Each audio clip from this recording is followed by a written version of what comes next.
bem com você?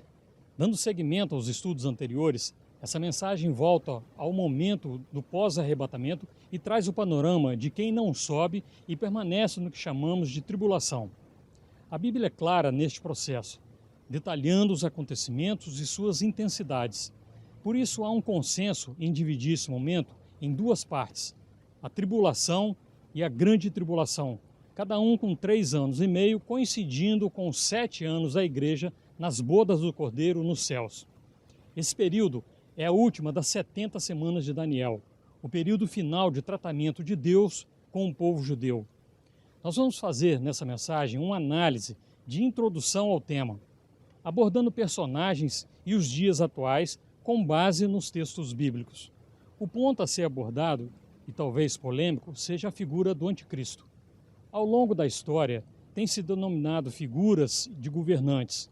O certo é que temos que buscar na Bíblia as características desse indivíduo para traçar o seu perfil.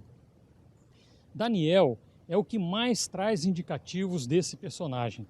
Então veja, ele terá genialidade intelectual de oratória, usará estratégias militares e comerciais, mostrará grande capacidade política, não professará a mesma religião a qual foi criado, pois se converterá para criar a unidade com o grande líder religioso, defenderá fortemente a bandeira de gênero e se declarará um Deus, texto também defendido por Paulo. No século XX, houve muita especulação, com ênfase nos líderes ditadores da Segunda Guerra Mundial, pela tamanha maldade e extermínio de milhões de seres humanos. Nesse sentido, temos que descartar estes líderes, pois já morreram. Ainda haviam os atores de iminentes ataques de mísseis nucleares na Guerra Fria. No fim do século XX, alguns políticos se mostraram nessa lista, porque tinham uma marca de nascença na testa ou porque dirigia a maior potência mundial. É certo que nesse líder ele tomará o comando da nova ordem mundial e terá algumas características, e vamos ver o que a Bíblia relata. Será alguém que ocupe um cargo com respaldo para assinar um tratado pleno de paz no Oriente Médio. Terá ligação religiosa com o falso profeta. Terá base legal para agir com transferência de autoridade dada por um líder religioso. Terá respaldo da opinião pública na institucionalização do pecado. Diante de todas essas características, fica claro que ele usará a fé como fator aglutinante de devoção à sua imagem. Esse líder terá o apoio incondicional de Israel e o reconhecimento dele como Messias e político pacificador. Imitando a Trindade, ele implantará um reino trino composto por Satanás, o falso profeta e o anticristo. Articulações iluministas e de sociedades secretas vêm determinando crises sucessivas para que um líder possa dar solução e ser empossado, controlando a compra e venda de alimentos.